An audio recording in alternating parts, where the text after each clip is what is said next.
Katie Wood. I'm the legal officer at Maternity Action. We're a nationwide charity. We have an advice and information service that's widely used. We have an advice line. We receive about 2,500 calls a year.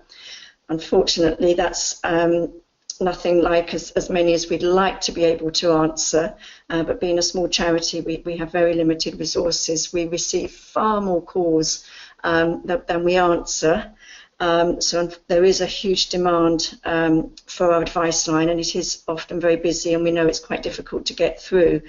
But we also offer online information, and we have about 11,000 views per month of our advice sheets that cover all aspects of rights at work during pregnancy, maternity leave, rights for fathers and partners, benefits as well, maternity pay, and a whole series of information sheets on maternity rights for migrants, from people from abroad whose immigration status will affect their rights to benefits. So on our information line, the vast majority, well, about 30% of our calls are around maternity pay, because obviously that's a huge issue for parents in determining how much of their leave they can actually afford to take. Also high on our list is discrimination during pregnancy and on return to work. And a big area that we answer calls on is around health and safety and sickness. And in fact, those are many of the rights during pregnancy at work that I'm going to talk about today. The aim of today's webinar is obviously to give you some background information about pregnant women's rights at work. So it is focused today on working women. And the main objectives is to look at how to advise women about their rights to time off for antenatal care, health and safety protection, sickness during pregnancy. A little bit we're going to touch on the notice requirements for maternity leave and pay. I'm not going to cover the qualifying conditions for maternity pay in that much detail, because that would be for another session. And we're going to look at what sort of protection women have if they are being treated unfairly, if they've been dismissed or discriminated against during their pregnancy. And I'd like to try and give you some sort of pointers as how you can advise women to take action, how they can deal with it, and how best to approach their employer, or what other advice they might need. So there are two things that are very important to think about before you can advise pregnant women about their employment rights. The first thing is to consider what their employment status is, and the other thing is to consider whether there might be any immigration conditions. So we're going to look at employment status, and there are three main types. You can be an employee, you can be a worker, or you can be self-employed. Now, it isn't always straightforward. The majority of women are likely to be employees, and if they're self-employed, it's going to be fairly obvious. They would generally know that they're self-employed. They say that they're running their own business. But there's a rather tricky area in the middle, which are people who are not necessarily employees. They might be workers.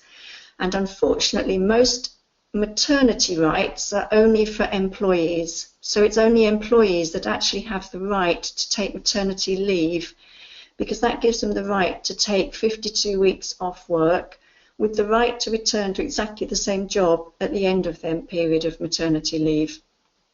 Workers don't have that right. So in order to be clear who is an employee, normally they have to have a contract of employment. It doesn't have to be written. Not many people actually have a written contract. If they do have a contract of employment, obviously it's important to look at it. Does it say that they're an employee, or does it say they're a worker? In most cases, it'll confirm that they're an employee, and it will state their terms and conditions of employment. And an employee is somebody where quite possibly they do fixed hours. They have an obligation to turn up for work, and their employer has an obligation to give them work. Whereas a worker is much more likely to be somebody who works on a more casual basis, such as agency work, casual work, or a 0 hours contract. So workers don't have that fixed obligation. They're much more likely to be able to turn down work if they don't want to do it. They have a much more casual employment relationship, and that's called a contract for services. Now, just to confuse things, there are agency workers do now have better maternity rights, and an agency worker who has worked for 12 weeks for the same employer continuously would have some of the rights that we're going to talk about, the same as an employee. And a word of warning about women who are on a 0 hours contract: don't always assume that they are a worker, because we do get calls from women on 0 hours contracts, and they're very clear that they are an employee, and it's been stated in their terms and conditions. And so they also would have the same rights that we're going to talk about in this webinar. And then finally, the final category is people who are self-employed, and they are generally people who run their own business, they pay their own tax and national insurance. Employees and workers will usually be paid through PAYE, pay as you earn. Their employer will deduct their tax and national insurance. If you want any other clarification on that, because it is a very tricky area, and normally women would need to get specialist advice if they're uncertain if they're an employee or a worker, there is some quite good information on the gov.uk employment status page, and I would recommend anybody to get specialist advice if they're uncertain. So we're going to look now at immigration.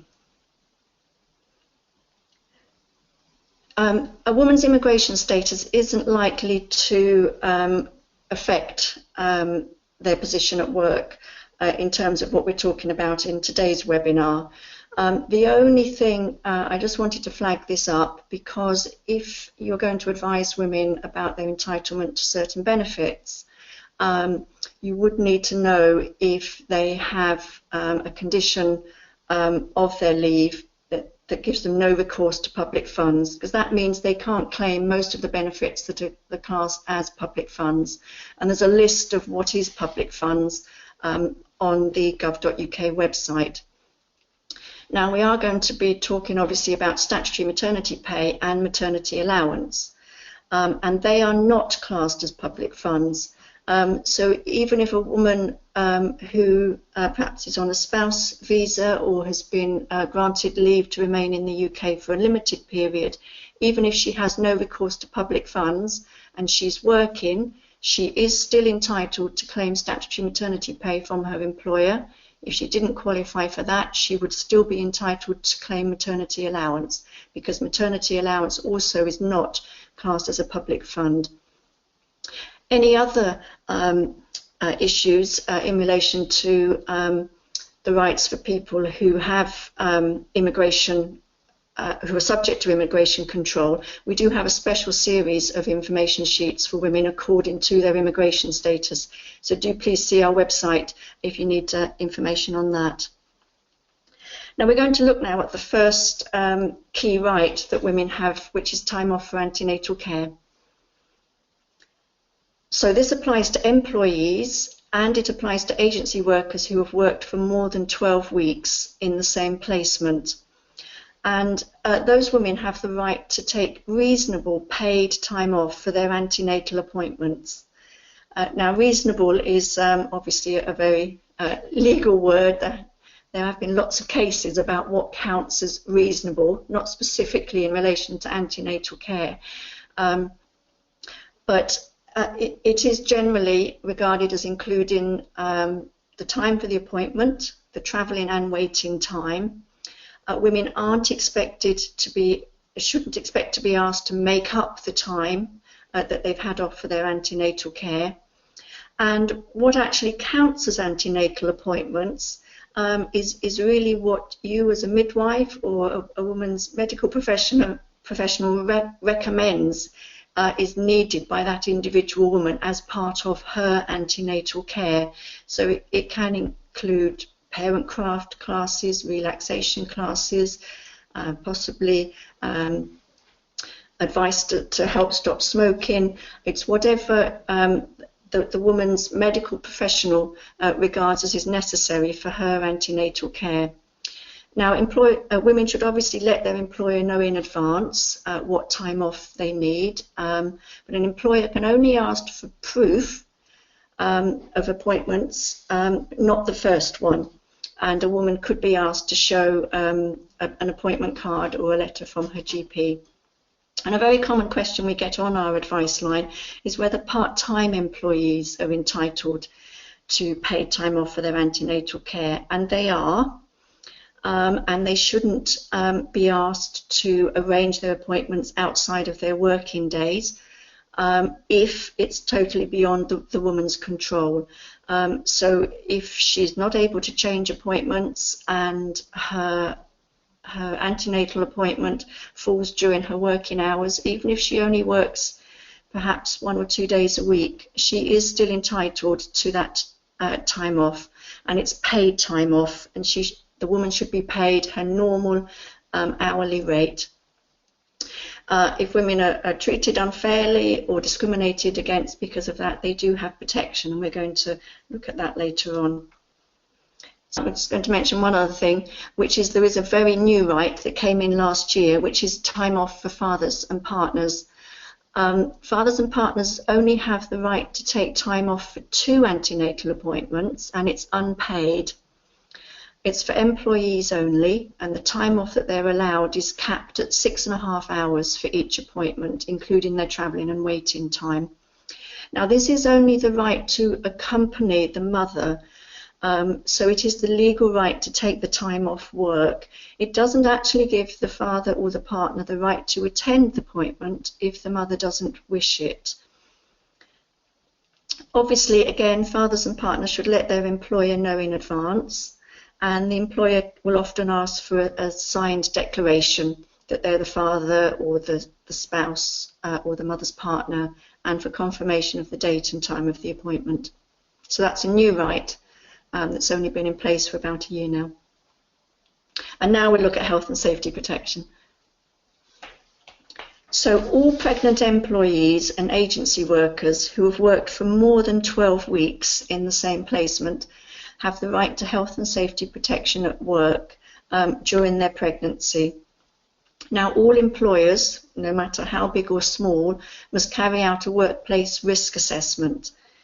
And there also is an obligation, if the type of work that they're involved with could involve risks to new or expectant mothers, then employers are expected to carry out a specific risk assessment that assesses the risks that arise from any processes, working conditions, physical, biological or chemical agents.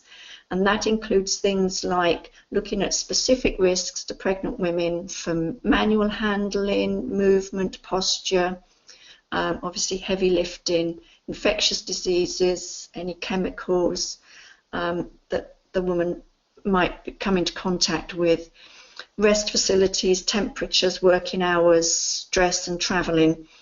And the Health and Safety Executive's website has quite good information on this about risks during pregnancy at work.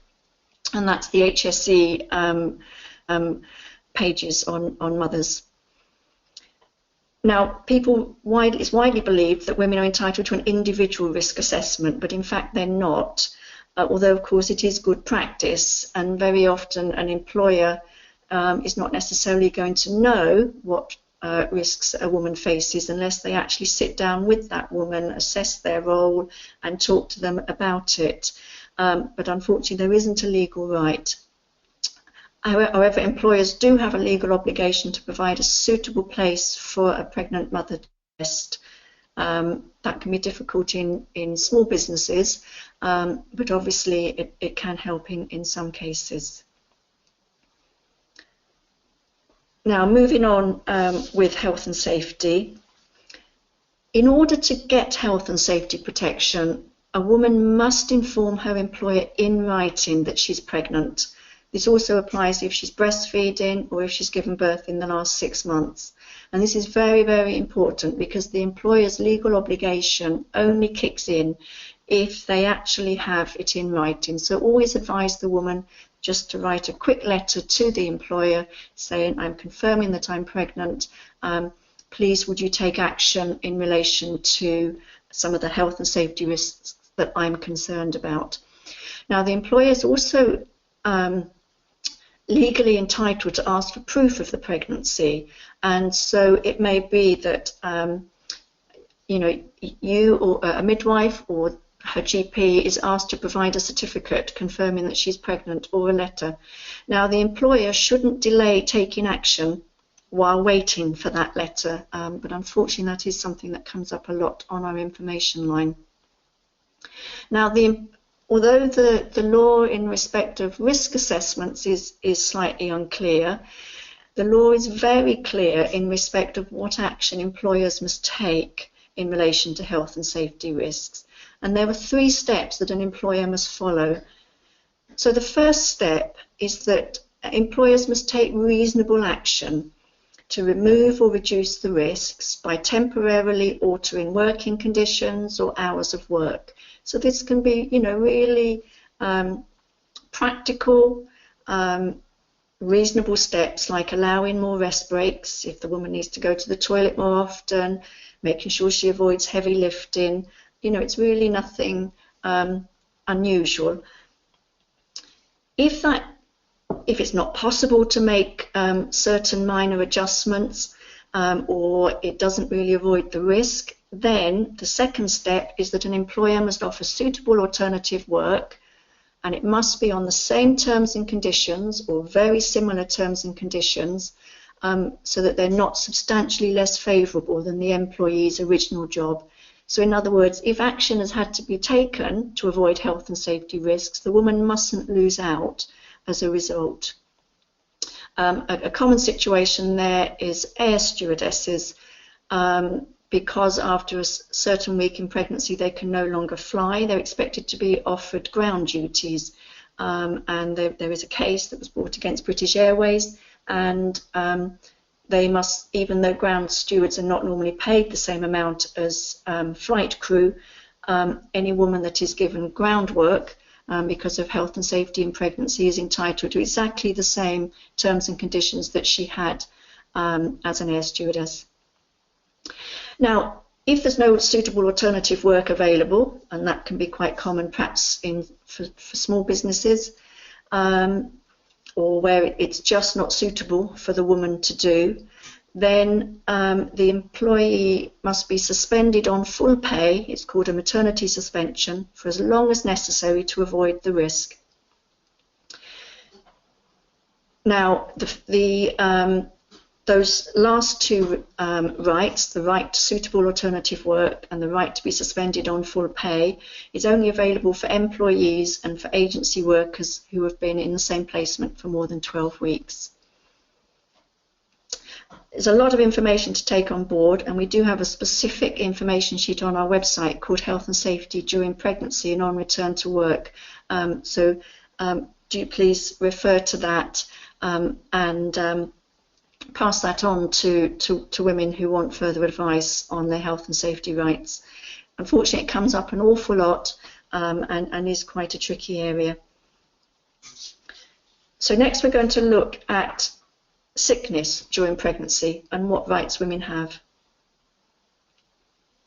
So women who are sick during their pregnancy should report their sickness using normal procedures. They should call in sick just like any other employee. But if it's pregnancy-related sickness, their employer must record their absence separately so that it's not counted up as part of their total sickness absence. so that it's not used against them, and so that they're not discriminated against because they've been absent because of sickness during pregnancy. So, for instance, an employer must record it separately so that they're not using it for disciplinary reasons, or they're not using it to make them redundant. But employees are only entitled to the employer's normal sick pay. So if an employer offers full contractual sick pay to all its employees, and if the employee has always had full pay when they've been off sick in the past, then they would still be entitled to it if they're off sick for a pregnancy-related reason. If the employer doesn't normally offer sick pay, then again the woman would be entitled to statutory sick pay if she meets the qualifying conditions, and so that again applies during pregnancy as well. Now, there is one word of warning here, is that if the employee receives statutory sick pay roughly in the middle of her pregnancy, roughly weeks 18 to 26, it can affect her entitlement to statutory maternity pay. If she's on statutory sick pay for the whole of that period, it's quite likely that she won't qualify for statutory maternity pay at all, and in that case she would have to claim maternity allowance instead. Otherwise, if she's on statutory sick pay for some of that period, then she might still qualify for her statutory maternity pay, but it's because her average earnings will have been a lot lower, that will in turn affect the amount of statutory maternity pay she receives, and she's likely to receive quite a lot less. One question that comes up an awful lot on our information line is, can a woman be forced to start her maternity leave early if she's been off sick? Well, maternity leave, it's totally up to a woman when she wants to start her maternity leave, and the earliest she can start it is 11 weeks before her baby's expected week of childbirth. She can only be forced to start her maternity leave if she's off sick for a pregnancy-related reason in the 4 weeks before the start of her expected week of childbirth. And in those circumstances, her employer would be entitled to trigger her maternity leave.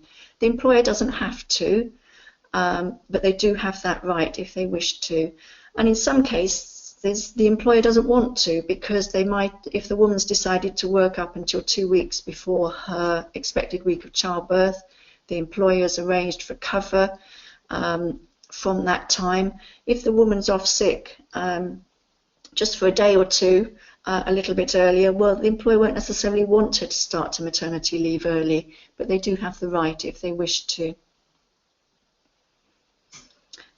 We do have a specific information sheet on our website about many of the questions that come up in respect of sickness during pregnancy and also going on into maternity leave.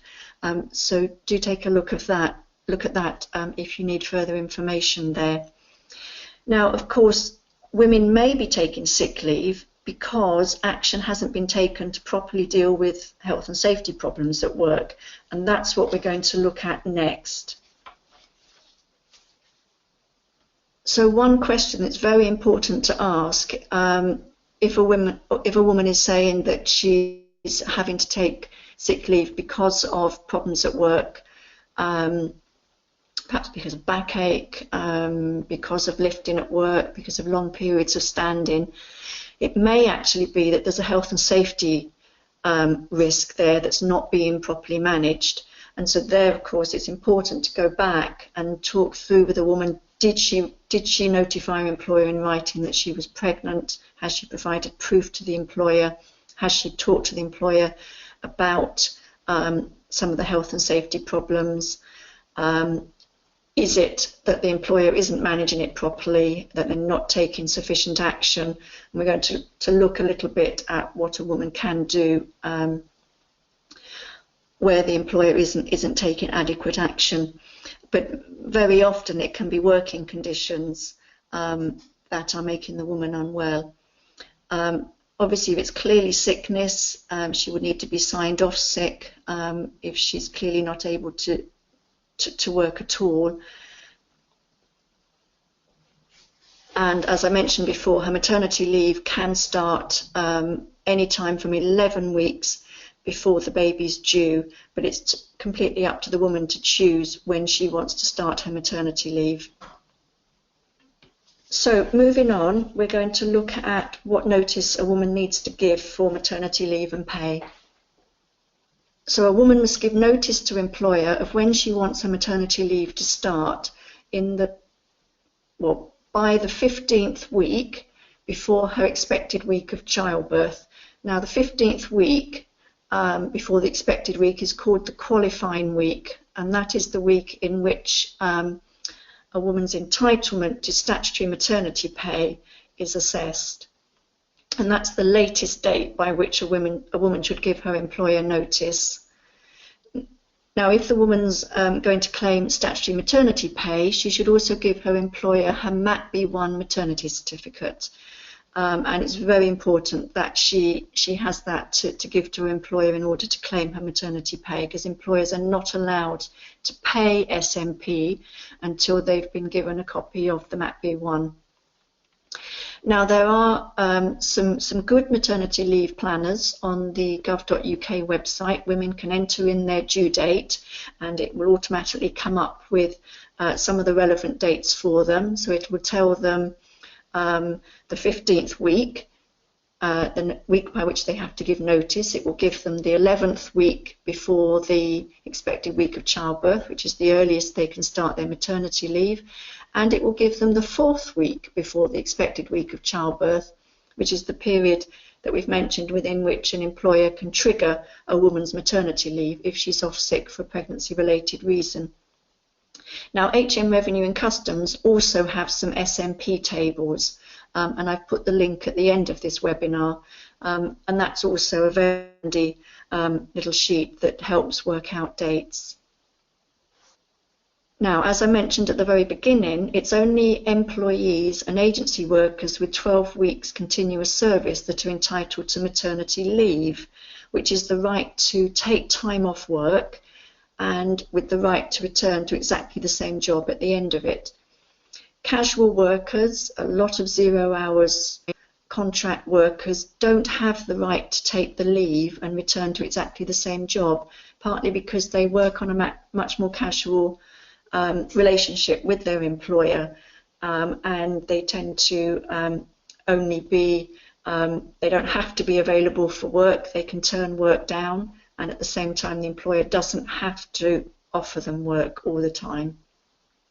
So they don't have the right to return to a fixed job at the end of a period of leave, but obviously they are entitled to agree with their employer, you know, to say, well, I'm not going to be available for work for the next 6 months or the next 9 months while my baby's young. But it's very important to realise that workers, casual workers, 0 hours contract workers, even though they're not entitled to the maternity leave, they are still entitled to claim statutory maternity pay if they meet the normal qualifying conditions. And that's not the sort of thing I'm going to cover in this webinar, but very broadly it would be based on how long they've worked for their employer and whether their earnings are high enough. But all those workers are entitled to the statutory maternity pay as well, as long as they meet the normal qualifying conditions. If they don't meet the normal qualifying conditions, they can apply for maternity allowance from the Job Centre Plus, and women who are self-employed can claim maternity allowance from the Job Centre Plus. And on the Maternity Action website, some of the information sheets that we have that cover this is our general one, which is called Pregnant at Work, and also a specific one on maternity pay questions, and it covers all of the eligibility criteria for statutory maternity pay and maternity allowance. So next we're going to look at what sort of protection women have against unfair dismissal, discrimination and unfair treatment. So during pregnancy, women do have legal protection against discrimination, against unfair dismissal, and against unfair treatment, where it's based on the fact that they're pregnant, they've given birth, or that they're about to take maternity leave, or they have taken maternity leave. And so the Equality Act gives protection to employees, casual workers, agency workers, freelancers, and self-employed women. They're covered from day one of their employment against unfavourable treatment on the grounds of their pregnancy, childbirth, or absence on maternity leave. And so that's very important protection. We're going to look in a minute at what sort of claims that might include and how a woman would go about making a claim. There's other protection that only applies to employees from day one of their employment, and that's protection against automatic unfair dismissal on the grounds of their pregnancy or their maternity leave. And employees are also protected against detrimental treatment, which sort of roughly means any sort of unfair treatment. They're being treated worse than other employees on the grounds of their pregnancy, childbirth, or maternity leave. And employees are protected against dismissal. Now, normally for a claim of unfair dismissal, an employee would have needed to have worked for their employer for at least 2 years. But this specific protection, automatic unfair dismissal, applies from day one, and so employees are protected as soon as they start work against unfair dismissal and unfair treatment because of pregnancy or maternity leave. So looking specifically at pregnancy discrimination, we'll look at what sort of examples we get on our information line. Obviously, a lot of women ring us because they've been selected for redundancy during pregnancy. Now, an employer is entitled to make a pregnant woman redundant, providing the employer is not selecting the woman for redundancy specifically because she's pregnant. If there are other genuine reasons, then an employer can make a woman redundant, but they certainly can't select them because of their pregnancy or because they're about to take maternity leave, or even that they're on maternity leave or have just returned from leave. Pregnancy discrimination would also include dismissal because of pregnancy, as well as that being an unfair dismissal. It can also include refusing to provide training or refusing to consider a woman for promotion.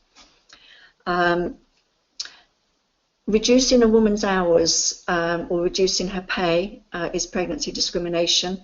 It's very common with 0 hours contract workers. As soon as they've announced that they're pregnant, they tend to find that the phone stops ringing and they're no longer being offered as much work as they used to. Obviously, it can be quite difficult to prove because the employer may say, well, there's a recession, there's a downturn, there's no, we don't have so much demand, sorry, I don't have as much work to give you as before. Woman needs to check with colleagues, are they also having a reduction in their hours? And so that you need to gather that sort of evidence to show that she's not being offered work because of her pregnancy. Any pressure to resign would count as pregnancy discrimination. And looking at health and safety, failure to carry out a risk assessment where there are specific risks, health and safety risks that would affect a pregnant woman is very likely to be pregnancy discrimination. There have been some employment tribunal cases on this. So I think if a woman isn't having much success in getting her employer to take action about her health and safety, or the action the employer is taken isn't really adequate, first steps is to contact the health and safety executive, depending on the type of workplace she's in. There's also environmental health officers that provide advice. And she would need to to get legal advice about whether there had been pregnancy discrimination. And so we'll look now at what sort of action women can take. So first of all, we would always recommend that a woman raises the issue informally with her employer. Obviously, it's very important to keep the avenues of communication open, for as long as possible, and to be to be communicating amicably with the woman's employer for as long as possible, because that is always going to give the woman the best possible chance of resolving issues. If it clearly isn't working, then we would advise a woman to raise a formal complaint, and employers do have to have grievance procedures in place. And so we would recommend that a woman uses the employer's grievance procedure. Now, for health and safety issues, as I mentioned, women can complain to the Health and Safety Executive or to their local authority's Environmental Health Department, and they should look at the Health and Safety Executive's website to decide which would be the best course of action, depending on the type of workplace she's in. Now, if the issue is to do with the employer trying to avoid paying statutory maternity pay or not paying it, in the first instance they can complain to HM Revenue and Customs. If the woman's been made redundant, or if the employer's gone into liquidation and is no longer paying the woman statutory maternity pay, then HM Revenue and Customs will often step in and they will actually take over payment of statutory maternity pay. And they will pay it directly to the woman. So it's very important that women go to HM Revenue and Customs as soon as possible if they've got problems with SMP. And HM Revenue and Customs also provide a helpline and a lot of resources to help employers with calculating SMP. They provide advance payment for small employers, and obviously they reimburse all employers, no matter how big or small. Every employer is reimbursed all of the statutory maternity pay that they've paid out. It never comes out of the employer's own pocket, and women are entitled to it even if they leave their job, even if they decide not to go back to work. Statutory maternity pay, once they've qualified for it, they're entitled to receive it for the full 39 weeks. And they never, under any circumstances, have to pay it back. So if the woman's having any issues in relation to SMP, if she thinks it hasn't been properly calculated, if she was off sick at the critical period in the middle of her pregnancy, and that's affected the level of her SMP, then she can go to HM Revenue and Customs herself to get it checked. And obviously, if she hasn't qualified for SMP, she should be directed to the Job Centre Plus to claim maternity allowance instead. Now, if a woman's thinking of bringing a claim for unfair dismissal, unfair treatment, or discrimination, then she must bring an employment tribunal claim within 3 months, and she must also contact ACAS in order to engage in early conciliation if she's thinking of bringing a claim against her employer. Women have to speak to ACAS to engage in early conciliation first. Now they're not allowed to go straight to an employment tribunal. And so ACAS will contact the employer on behalf of the woman, and they will try and help to negotiate a settlement. If the employer and the woman, they don't feel they're getting anywhere, and they no longer want to continue to try to negotiate a settlement, they can say that to ACAS, and ACAS will issue a certificate to say that early conciliation has failed and that the woman is now entitled to pursue a claim in an employment tribunal. But there are very heavy fees now. For discrimination claims, it's £250 fee for the application, and it's a £950 fee for the hearing. Women can apply to have the fees waived if they're on a low income, and they have to fill out a huge long form, but obviously that's very important because it's very, very expensive now to bring an employment tribunal claim.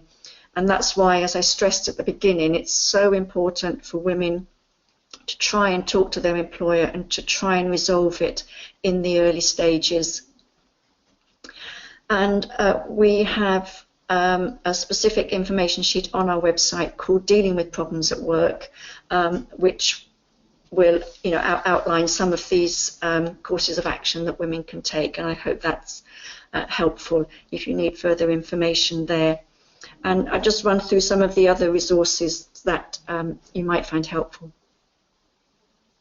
So at Maternity Action, we do have an advice line. It's currently being run on a Wednesday, Thursday and a Friday. We generally have women calling us directly. All calls are completely anonymous. We don't ask for names. We know it's very difficult for women to get through, and so unfortunately we know that they have to keep trying. And we're always after trying to secure more funding in order to expand our advice work as much as we can. We obviously are contacted directly by employers as well.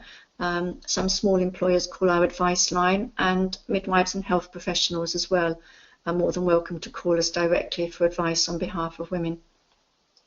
As I mentioned, our information sheets in the advice section on our website, www.maternityaction.org.uk. They're very widely used. Some of the information sheets that are relevant to what I've talked about today is the one called Pregnant at Work, Health and Safety During Pregnancy and on Return to Work, Sickness During Pregnancy and Maternity Leave, Pregnancy Discrimination, and we have one on maternity discrimination as well, for women that experience problems during their maternity leave. Redundancy during pregnancy and maternity leave, because that's a common issue on our information line, and the one I just mentioned about dealing with problems at work. I've given you the website and the helpline for ACAS, for women that are thinking of bringing a tribunal claim, and the website for the Health and Safety Executive.